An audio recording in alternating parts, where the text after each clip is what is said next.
सोयर. आपल्या हिंदू घरांमध्ये एखादे मूल जन्माला आले की हिंदू धर्मातील धर्मग्रंथानुसार काही परंपरा प्रथा आहेत व त्यानुसार त्यांच्या घरच्या मंडळींनी जे नियम पाळणे आवश्यक आहे त्याला सोयर असे म्हटले जाते. नामकरण विधीबाबत असे सांगितले आहे की शिव म्हणजे मुलगा आणि मुलगी म्हणजे शक्ती. जर मुलगा असेल तर समदिवशी आणि मुलगी असेल तर विषम दिवशी नामकरण विधी करण्यात यावा. हजारो वर्षांपासून अशा प्रकारे या परंपरा पाळल्या जात आहेत.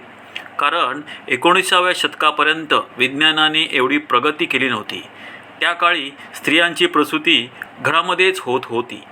पण आता विज्ञानाने नवीन नवीन तंत्रज्ञान विकसित केल्यावर वैद्यकीय विभागामध्येही बरीच सुधारणा झाली आहे. आता या नियमांकडे आपण वैज्ञानिक दृष्टिकोनातून बघितले तर आपल्या लक्षात येईल की यातील काही नियमांना काही अंशी वैज्ञानिक आधार आहे, जो त्या काळी परिस्थितीनुरूप योग्यही आहे. जसे स्त्रियांची प्रसूती ही घरामध्येच होत असल्यामुळे बाळाला व बाळंतिणीला जंतुसंसर्ग होऊ नये म्हणून त्या घराची स्वच्छता करून घेणे वगैरे. परंतु ते नियम त्या काळी बरोबर होते.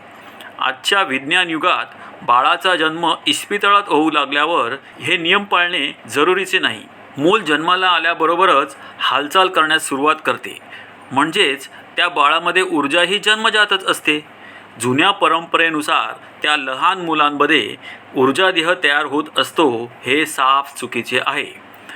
धर्मग्रंथाप्रमाणे एखादे बाळ जन्माला येते तेव्हा घरामध्ये अशुद्धी प्रवेश करतात आणि कोणताही विटाळ होऊ नये म्हणून देवाची पूजा करू नये असा नियम आहे. घरामध्ये जन्मणाऱ्या मुलाचा देवाशी काहीही संबंध नसल्यामुळे या नियमाला काही अर्थ उरत नाही. हे कारण म्हणजे केवळ देवाची दहशत व श्रद्धा लोकांमध्ये वाढावी व त्या अदृश्य शक्तीला देव म्हणून लोकांची मान्यता मिळावी एवढीच होती. नामकरण विधीबाबत माझे मत असे आहे की आपल्या रूढी परंपरेनुसार स्त्रीला कमी महत्त्व दिले गेले आहे आणि म्हणूनच मुलाला प्रथम स्थानी ठेवून 12व्या दिवशी व मुलीला दुय्यम स्थानी ठेवून 13व्या दिवशी नामकरण करण्याचा नियम आहे, ज्याला कोणताही वैज्ञानिक आधार नाही.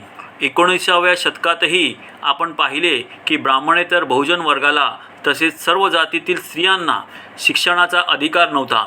महात्मा ज्योतिबा फुले व सावित्रीबाई फुले यांनी तो अधिकार आपणास मिळवून दिला आहे आणि म्हणूनच स्त्रिया या विविध क्षेत्रात प्रगती करताना दिसत आहे.